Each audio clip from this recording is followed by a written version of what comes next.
Hello. Pleased to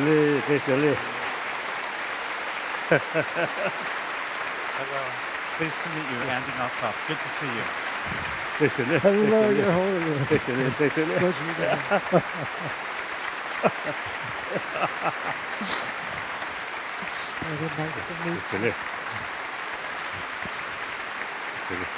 Good to see you.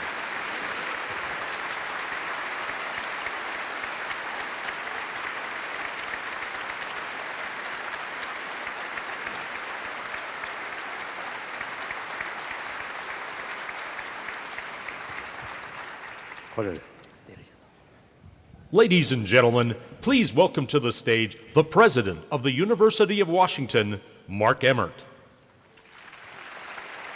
Thank you.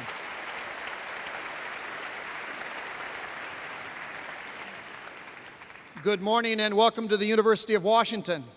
We are absolutely delighted, Your Holiness, to host you at the University of Washington, to have you be part of our city and our community for these 5 extraordinary days is something that will be a memorable experience for all of us, and we hope has the impact that we are all praying for. The University of Washington is delighted to host this first of these events to discuss the scientific underpinnings of compassion. It's fitting that a university be that site, and we are delighted that we have so many wonderful panelists and specialists here, including one of our very own. We are also pleased and proud of the Seeds of Compassion organization, co-founded by Dan Kranzler and the Kurland Foundation, for making all of this possible. And it's now my pleasure to introduce Dan Kranzler. Dan.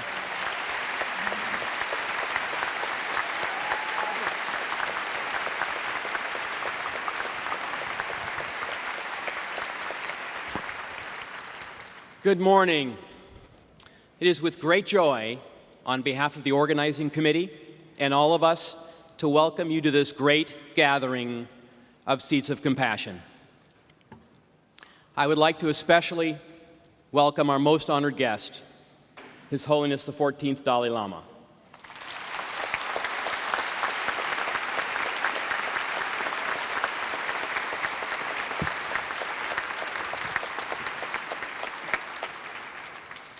Your Holiness, we are most grateful, honored and humbled that you would come this far around the world, especially in such times of struggle for the Tibetan people here in China, to speak with us about compassion for children, for all children. We hold in our heart that gratitude, knowing that you hold the soul and the pain of the Tibetan people. And we join as one, all of our hearts together, in deep gratitude for your care and your example of true, selfless compassion.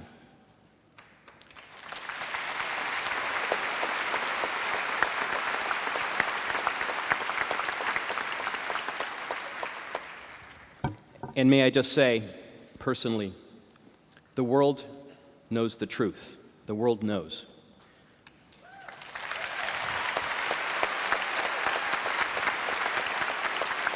Thank you.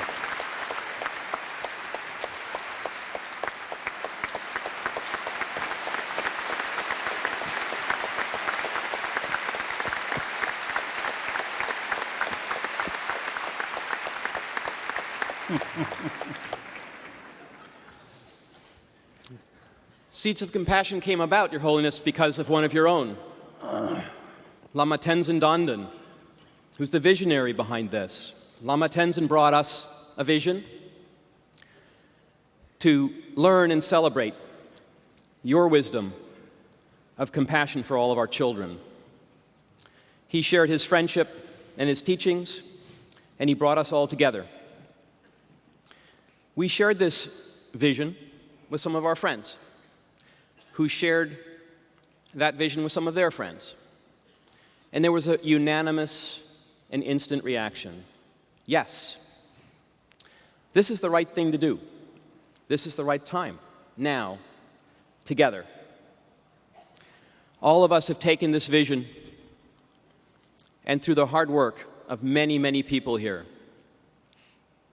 have brought together not just an opportunity to talk, but an opportunity to reflect, to look inside, to change in ourselves, and in doing so, change our society, the focus and the prospect for our world and our children and peace.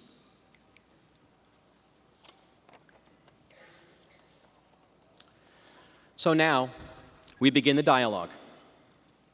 We have a conversation over the next 5 days, and you get to join that vision. Over 150,000 people will share in this dialogue over the next 5 days, and it is broadcast to millions via the television and the internet at seedsofcompassion.org in 28 languages. Thank you all for joining this vision. Thank you for joining this practice. So we begin this dialogue now using our brain, talking about the brain. But I ask all of you to listen with your heart. To set the overview, I'm going to invite up a very special person, and after the overview, Your Holiness will ask you, if you would, to give a brief set of comments before we start the dialogue with our moderator. To set this up, I'm very proud to introduce the Executive Director of the Kierland Foundation, Ron Rabin. Ron?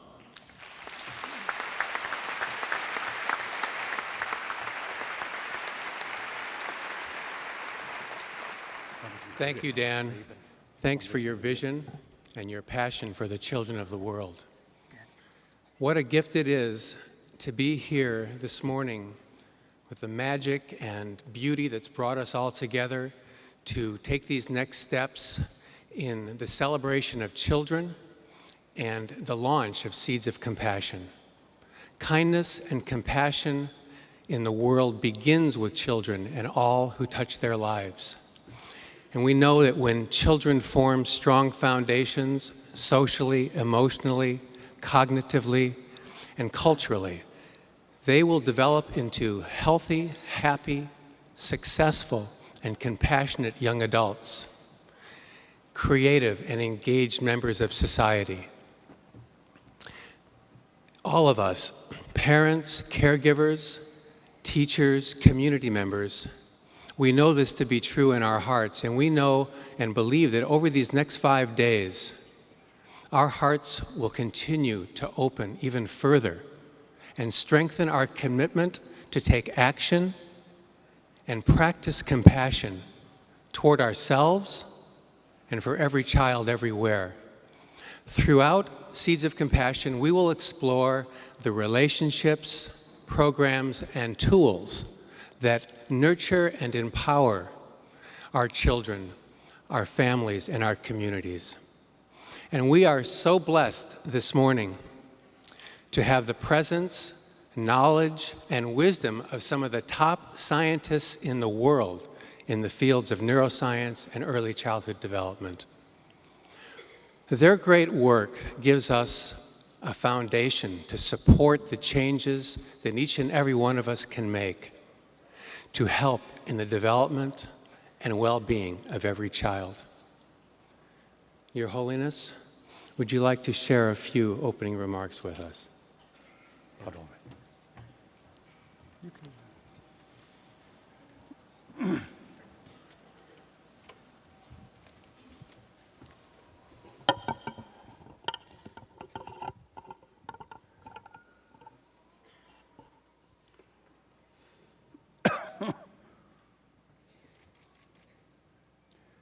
Indeed, I'm very, very happy to participate in this some kind of seminar about our good being. Good being means, I think, life become meaningful, purposeful. For that, I think one important part is healthy body, healthy mind. So I think obviously about health care, I think many people do it, right? And also for that, millions of dollars is spent. But health of our mind, I think, of course, those people who really go something abnormal, right? People usually care, take care, right? Pay attention.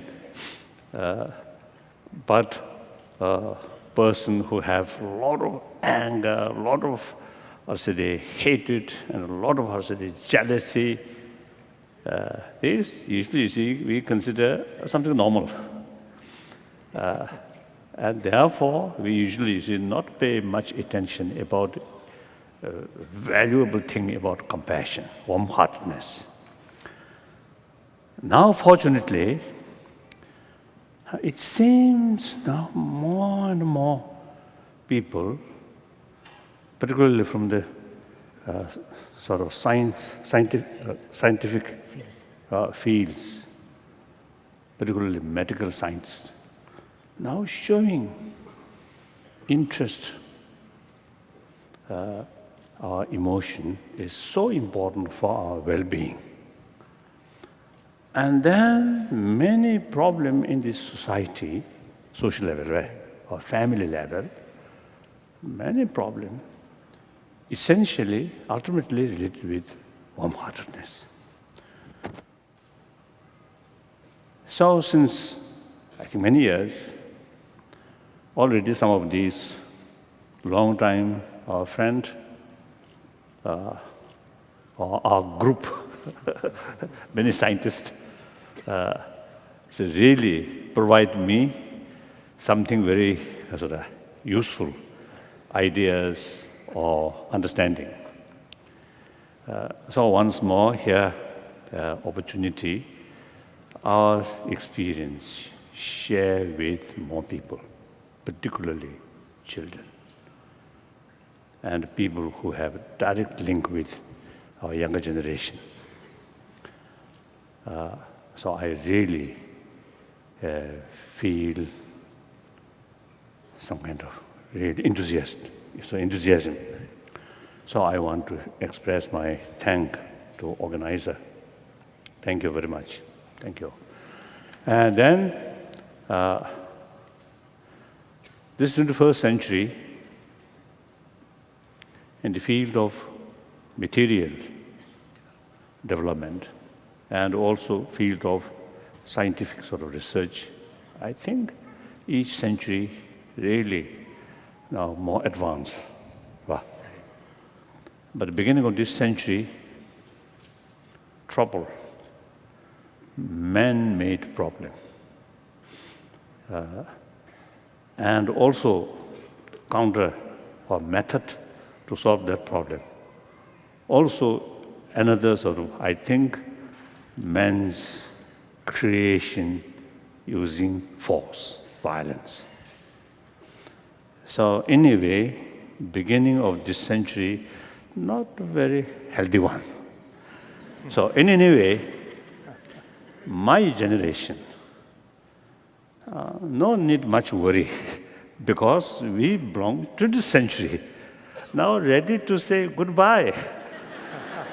But these younger people, now you have the serious you have to face the serious consequences rest of this century. So at the beginning, I think really worthwhile to think more, to make better preparation. Firstly, how to avoid these man-made problems, mainly creation of negative emotion. And due to, I think, the lack of holistic view, so out of ignorance and combination of negative emotion creates this problem. Because no one wants a problem, but problem happen due to our own wrong views and wrong action. Now it is very, very important to develop right view and right vision. That's, I think, important. So suppose next few days we are discussing about these things. So mainly from those scientists, and in case some little contribution from my side, of course, I'm always available, but my knowledge limited. So I myself feel now this is something learning session, learning opportunity. So perhaps I think audience also may learn some new things, and then not necessarily to believe what we are talking here, but investment, because investigation, experiment, that's very important. Then once through your own investigation and experiment, you feel some conviction, then implement seriously, sincerely. Thank you.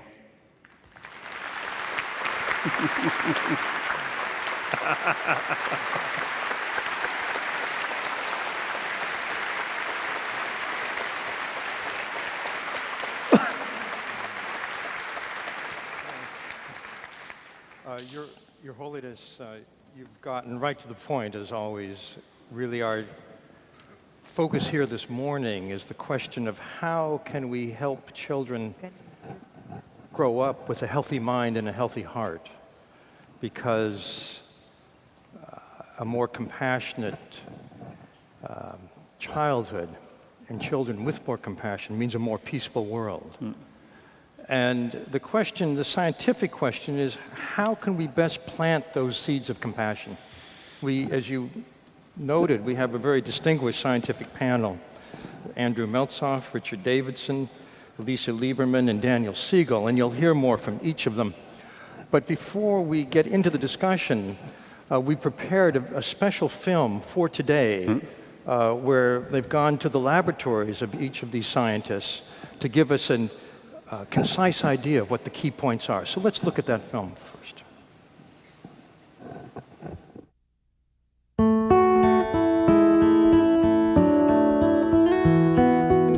We are living in an incredibly exciting time for studying the development of young children. Brains and skills are built over time. A good part of brain development has just barely begun at the time a baby is born. And that development, that process of building the architecture of the brain is heavily influenced by the experiences that children have early in their lives, particularly in terms of the relationships that they have with the important people around them. That begins with their parents, other family members, but also includes neighbors, relatives, friends, people who work in early child care centers, who work in preschool programs. Children literally grow up in an environment of relationships, and those in relationships and the nature of their interactions truly and literally shape the circuitry of their brains. So we used to separate children's intellectual development from their social and emotional development. And now we know that the foundations of problem solving, the foundations of kindness and compassion, the foundations of the ability to make friendships and long-lasting relationships, to engage peacefully with other people, all of that is built into the circuitry of the brain. Early child development is really the foundation, not only of individual lives, but it's the foundation of community development. It's the foundation of economic productivity. It's the foundation of responsible citizenship. All of the things that make for a cohesive, productive, sustainable society have their roots in the abilities that children develop very early in their lives. Children are all born eager to learn, ready to take charge of their lives, ready to be in command of their own feelings, ready to reach out and relate to other people and to learn together with them. So you can't work with children and not be hopeful. We're finding out that social emotional interaction is critical to almost everything that human beings do. So when you think about social interaction and the components of empathy and compassion that are tucked into social interaction, you can imagine that in the environment in which children are placed, that the ability to learn, to absorb from the environment requires this sort of comfort state that the child might be in. Lack of fear, lack of anxiety, readiness and curiosity about information that could be there for you to acquire. But our newest experiments with babies, very young babies at about 9 months of age, demonstrates that while babies can learn in interaction with other human beings, they don't learn if the same information is presented from a television or an audio tape. Learning is enhanced when the baby's excited, attuned, attentive. We have found that the heart plays a key role in our emotional experience, and especially during early child development, the heart is involved in creating the patterns that become familiar at the level of the neural architecture that really are involved in long-term emotional experience in a child's life. We're able to now measure an energetic connection between mother and baby, and this energetic connection is important in emotional bonding and the future development of the baby's emotional responsiveness. A lot of people don't realize that the heart sends more information to the brain than the brain sends to the heart. And these messages the heart sends to the brain are very important in determining emotional experience. We found that the philosophers, poets, and spiritual leaders have been right all along. The heart is more than a metaphor for love and compassion. The heart truly is involved in our experience of emotion. And by learning heart-based techniques, we can learn to increase our intuition and much better ability to manage our emotions. So we know that how a child feels affects how a child learns, and that these two things of emotions and thinking really go hand in hand. To be an effective learner, we know that a child needs to be able to do many things to control their own mind. For example, they need to be able to control how and what they pay attention to. They need to be able to control their emotions. They also need to be able to develop a strong ability to remember information. And the good news is that there are many things that caregivers and parents can do to help children develop these skills. One of the things that I've had a lot of fun doing with my own children is to think of these skills as really tools that they have in their own personal toolbox as they go about their day. So my son and I talk about how his attention, or his ability to focus attention, is sort of like a flashlight, and he can shine it wherever he needs to really pay attention. There are also times when he knows that he can just shut off the flashlight and have his mind do whatever he wants. So those are ways in which he can start thinking about his own capacity to pay attention or to feel emotions as something that he actually has control over and can guide and use in the most effective way that he needs to in the moment. We as parents and caregivers can create an enriched environment for children from people at any age. The magic trees of the mind are the growth of the dendrites coming from the nerve cell as one is learning and playing. Without such learning and playing, these decrease in their dimensions, and we lose function. And with enriched experiences, we grow the branches on the nerve cells. And these can grow in optimum conditions with a good diet, with exercise, with challenge, with newness, and never forget, much love. One of the challenges of early childhood is children learning about their feelings and about how to manage them. And they develop this understanding in the context of relationships of security and trust with parents and caregivers who matter to children. In these relationships, parents and other caregivers function as emotion coaches, helping children to understand their feelings, to understand the behaviors that are associated with those feelings, to learn about themselves. And in the context of their developing skills for emotion and emotion management, children develop problem-solving abilities. This forms a basis for the relationships that they're able to form with others in the years that follow, and their abilities to create happy and healthy lives for themselves. In the research in our lab, we are finding that how parents coach their children in their emotions and emotion management has a lot to do with how parents understand their own feelings. The parents' own beliefs about their emotions, about their reliability, about their importance, about the degree to which you can trust them, has a lot to do with what parents tell children about children's emotional lives and about the best ways of listening to and also managing the deep feelings within them. The early years are important not just for how children's own emotional lives are unfolded through the care and compassion provided to them by others, but also how they learn to show compassion toward other people, in how others' feelings are described to them, in how they learn to reach out to people around them through the healthy examples of those who care for them, and in how they learn to feel others' experiences in their own hearts.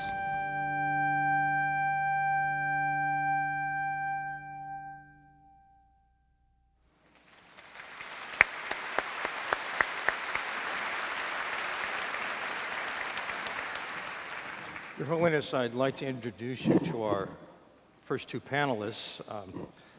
First one is Andrew Meltzoff, who's local. He's here at the University of Washington. I first encountered Andrew, at least Andrew's face, when I was a reporter for the New York Times, and there was an article in the prestigious journal Science that showed him and a baby, and he was doing things like, and the baby would do that too. And it's the same face. First time I met Andy, the hair is a little different. But Andy is a pioneer in studying the importance of the first 3 years of life for laying the basic foundations, especially in the brain, for the rest of life. Here he's co-director of the Institute for Learning and Brain Sciences, where his research focuses on how children develop the ability to think effectively and get along with others. And our second panelist, I really don't need to introduce you to. It's Richard Davidson, who you know well. But I don't know if you know that Richie and I first met when we were graduate students together many years ago. And this was when I first realized that I should keep my eye on Richie. We both worked with the same dissertation advisor. And when I had to do my research for my PhD, it took me 2 years. Richie did his in 6 weeks, beginning to end. I thought, this guy is going to go somewhere. Wow. Yeah, actually, my contribution to the field was to leave and become a journalist, but luckily, luckily Richie has stayed, and he, as you know, is one of the founders of many, many waves of new discovery, such as the role of the brain and emotion, and some of the posts he holds at the University of Wisconsin are director of the Keck Laboratory for Brain Imaging and Behavior. He's head of the Lab for Affective Neuroscience, and the one I like the most, he's the founder of the Center for Creating a Healthy Mind. Let me start the discussion by first asking Andy, can you remember a time in your work that was an eye-opener? Well, I can remember a special time. You know, I, like many other people here, are very interested in the origins of human nature, how we begin life and turn into the adults that we turn into. You know, a newborn baby is not very much like a 3-year-old. A 3-year-old can walk and talk, sometimes tells little lies if they have cookie crumbs on their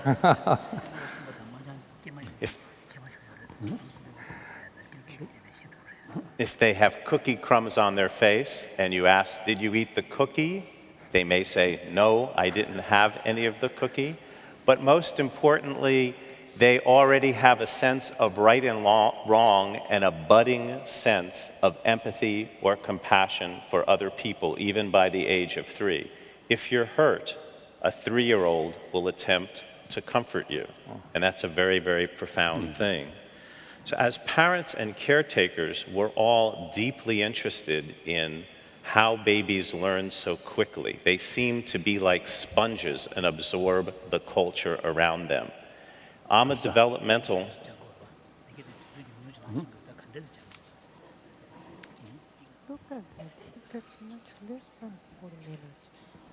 I'm a developmental psychologist and have been studying child development for 25 years. And one of the things we did was set up a laboratory in a newborn nursery in a hospital not very far from here in Seattle.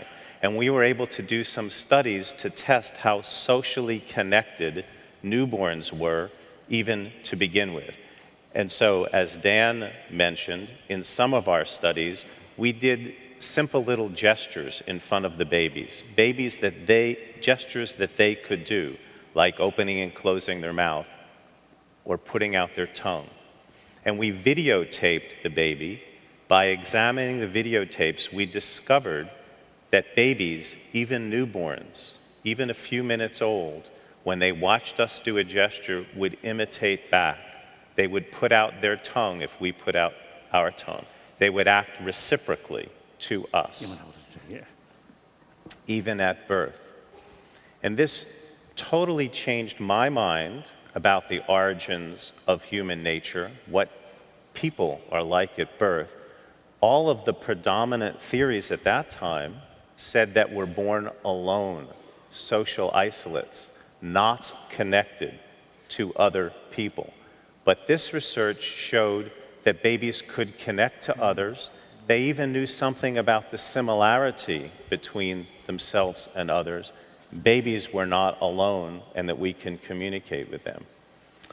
But something else happened that was interesting.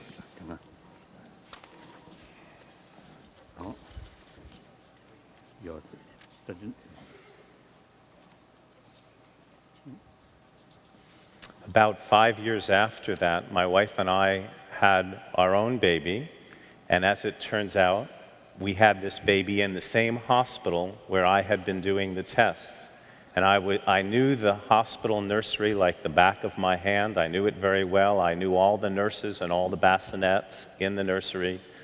But nothing prepared me for the emotion I felt when I watched my own baby being born. And nothing as my role as a scientist prepared me for holding my own baby in my arms and having her look deeply into my eyes. And at that moment, she transformed me. She changed me from being a mere scientist to a parent that would take care of her forever. And when I brought her home, I remember concretely her crying in the other room and my feeling hit in the stomach with her cry and feeling compelled to action, to some sort of compassion or empathy for her, where I needed to go to the other room to comfort her. Literally, I felt her pain within me. And so I began to wonder if there was some way that all parents who feel this special bond with their own child could learn to harness that and feel the same thing for other children as they feel for their own. And I wanted to take this opportunity during these magical 5 days and this moment on the stage to hope that you might be able to share something from your own tradition and your own practices about how all parents could learn to treat other children as they treat their own children.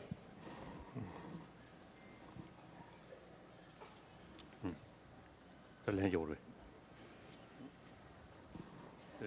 you asking the question?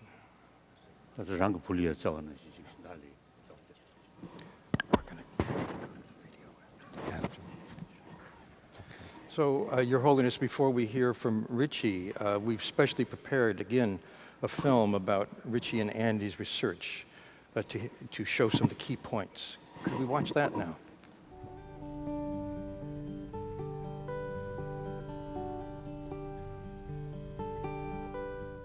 What's fascinating about early learning is that children learn more in their first 5 years of life than we human beings will ever learn in any other 5 years of our life.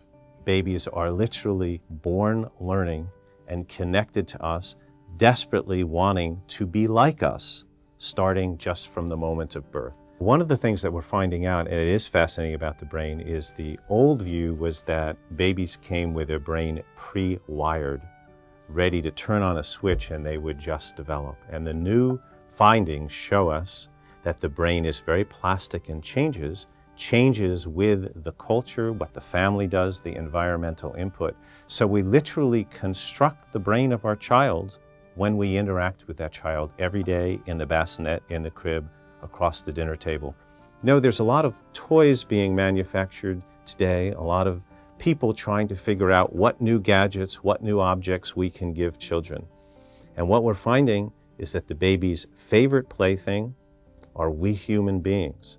They need social interaction. Social interaction is what makes their brains grow. It's important for learning language. And the baby's favorite playthings is the mother, father, the caretakers, the people around them. Think of a child in a high chair who has a spoon in front of the child who's dropping the spoon off the table.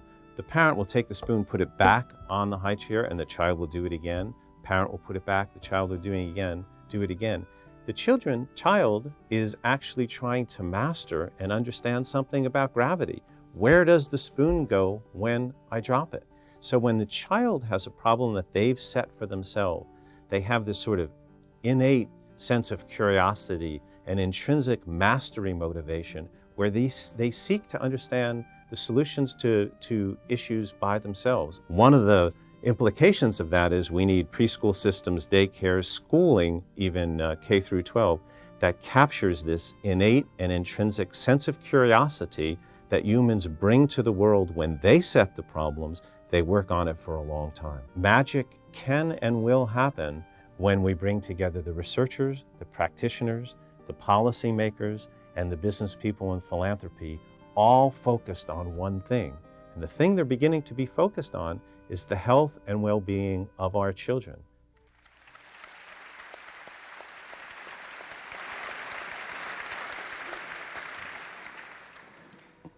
The brain is really the organ that underlies change. The focus on early years is particularly important because we know that the brain is very, what scientists call plastic during this period. And plastic means that it is responsive to experience, it's malleable, it's transformable. One of the most powerful, and maybe even the most powerful influence on the shaping of the mind and the brain are relationships, because humans are really tuned in to social interaction, and a huge part of the real estate of the brain is dedicated to processing information about social interaction.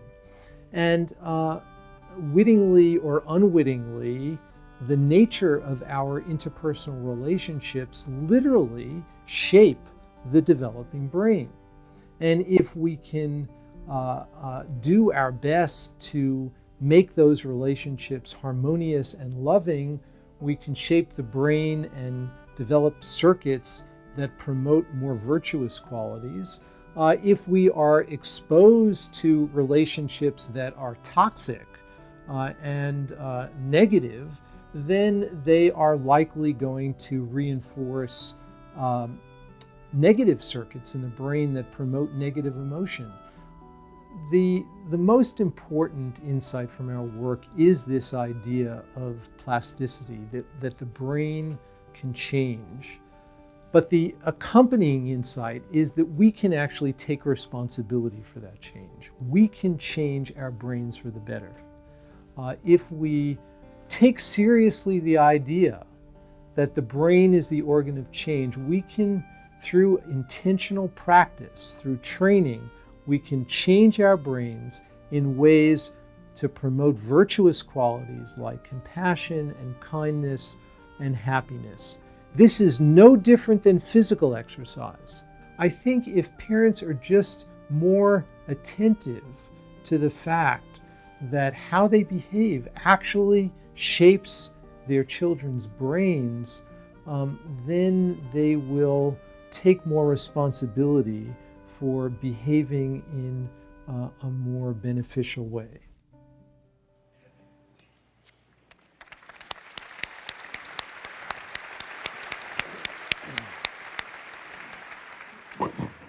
Richie, can you tell us about a moment in your research that had particular personal meaning for you? Certainly. Your Holiness, as you know, I'm a neuroscientist, and we have wonderful tools today for probing inside the brain. We can think of these as the microscope for the mind. To peer inside the brain is still, to me, even though I do it virtually every day, it's an extraordinary privilege and it's very humbling to be able to speak to a person and then 5 minutes later actually be able to look inside that person's brain. And it's really an awesome experience. And the very first time that we had one of our long-term meditation practitioners in the laboratory, and we were observing his brain activity during a neutral period, and then during the intentional cultivation of compassion. What was remarkable is just to observe with our own naked eye the dramatic change that occurred at the transition when this practitioner was generating compassion. And at first I thought that there was something wrong with the equipment. At first I thought it was an artifact.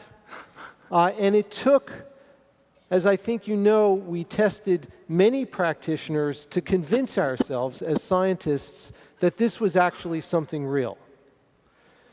And so these tools have enabled us to see change. In other research, we have looked over the course of 8 weeks among individuals who've never meditated before, and we've observed changes from before to after 8 weeks of practice. In other work, we've looked a little longer at 3 months, and again, we see even more profound changes. Some of the new methods are enabling us to actually see the connections in the brain and how they form over the course of human development. And one of the very important times in development, and it's a time when things can flourish, and it's also a time when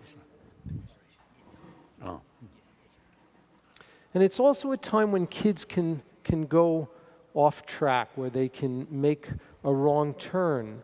And that's during adolescence.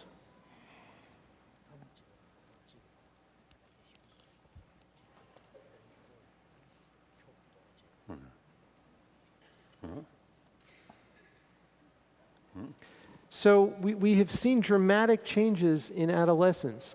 And for me, the capacity of the brain to change offers a very important message of hope, because we can see that things can really change and we can improve the state of the brain and the state of the mind.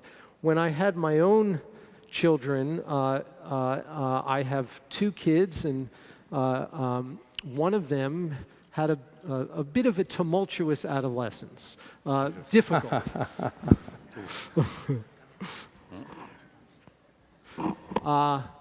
And the research that I've done showing me that the brain can change gave me a sense of hope.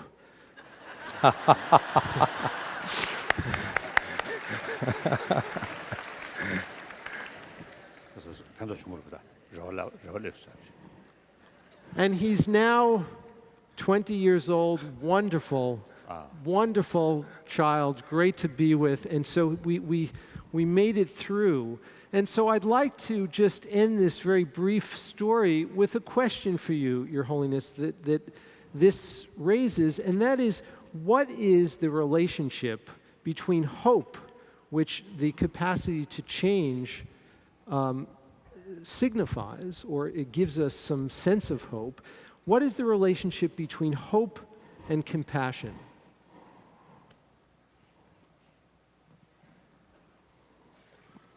早当热了。I think hope means something, something good, something for better.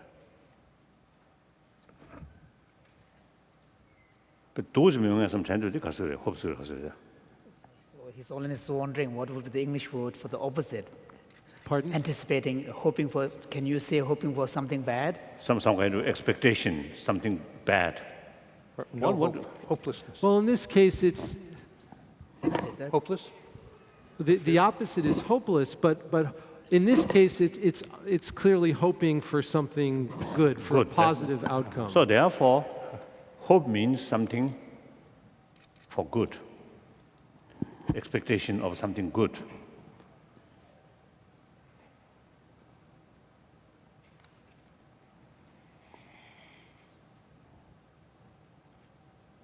So maybe what kind of good?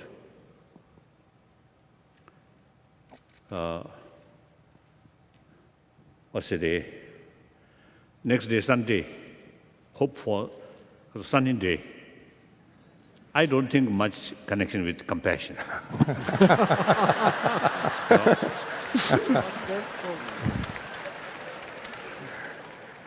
Then hope for happier day. Then certainly compassion, very much related.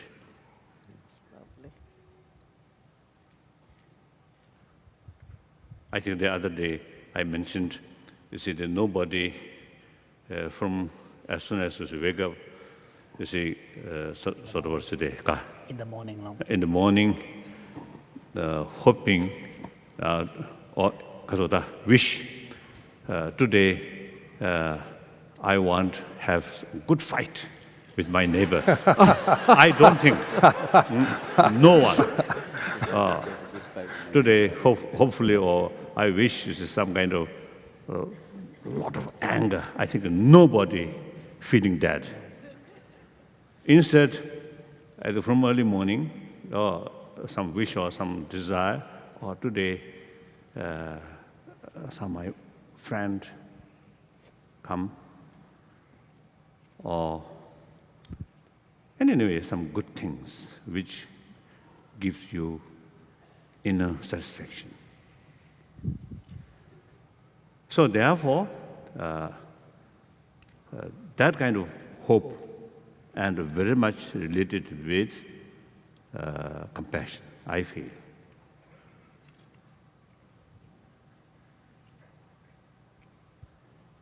And then basically, calm mind. Because I think one important element. So compassion create calm mind. I think calm mind, I don't know. Of course, my English vocabulary, of course, very limited, and I may not have the full sort of understanding about the word. But some kind of calm mind, I think that's the key element. So now how to bring calm mind? Now compassion, I think, involved. And intelligence, if we use properly, intelligence also, you see, bring calm mind. How? Intelligence helpful to approach realistic. Realistic approach brings calm mind. Unrealistic approach, failure. Failure brings much uncomfortable, anger, frustrations, anxiety, like that. So that's my view. Then while you mentioned learning, so 부교한다 남자께be 그도로 learn 해야지, learn 해야되다, 가부채be 그도 learn 해야지 캐가도가. 부터 주주변 봐, 복준주가. His Holiness just wants to ask you, as scientist, watching the video, the emphasis was placed on how children learn from a very early stage. So His Holiness is wondering whether there has been any research done on. I think indication you mentioned the more happier mood, then children learn quickly. So I just doubt some fear some kind of tense. That also may help to learn quick or not. Some fear. Fear. Uh-huh. Well, you know, babies have a very natural sense of curiosity. Yes. If you pose some problem to them, some puzzle, babies, even as young as 2 years old, are drawn to want to solve the problem. They have almost an innate sense of curiosity, an inborn sense of curiosity. As adults, sometimes we solve problems to get pay raises or Nobel Prizes or to get promoted. But children are much more pure. They solve problems because they have a sense of curiosity. It makes them happy when they get the solution to it. I think you're right that one of the things that promotes them to want to solve problems is a little bit of tension, a little bit of something is not quite right and they want to resolve it. So I don't know if I would say that fear makes them solve problems or to work things out or to learn, but some sense of tension, some problem that's posed, something that's unresolved, definitely is a very, very powerful motivator for learning, even in the smallest children. Not very clear. My question is, my question is, it is obviously, I think everybody's sort of experience when we are learning from our teacher, the kind teacher, the very compassionate teacher, respected teacher, and then you see our enthusiasm to learn, very strong.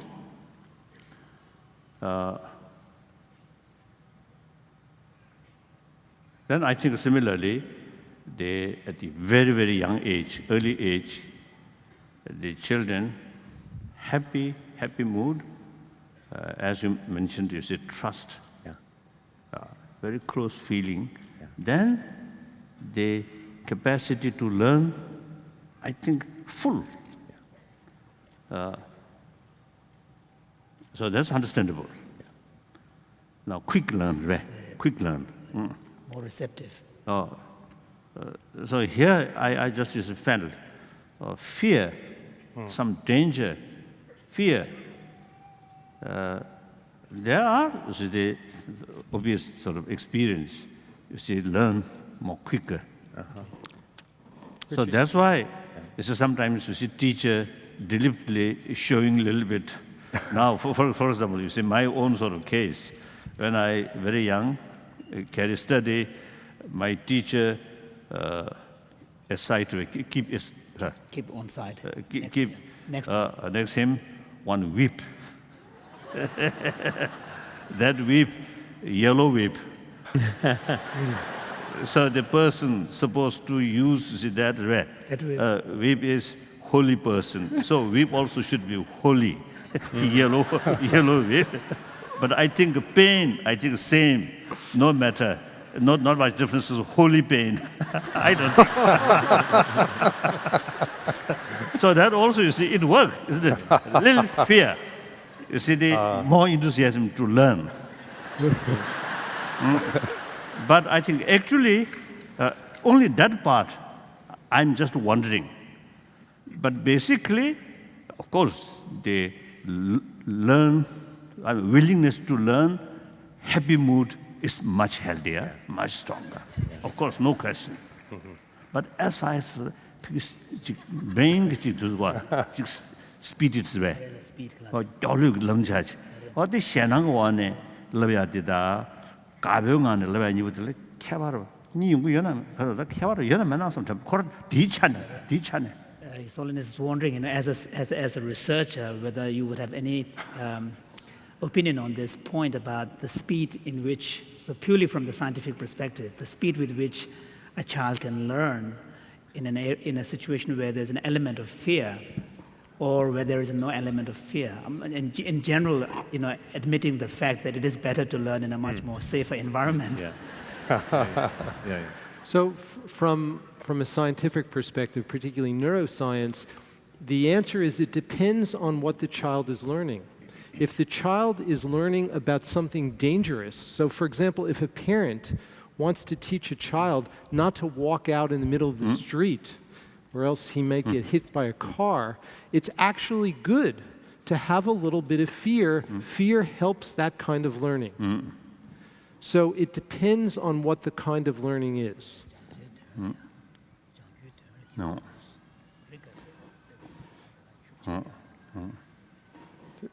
Your Holiness, there's also a general relationship between the ability to learn and emotions. And generally, if you're very bored, if you're not very interested, that's when the fact that the whip is there might be good.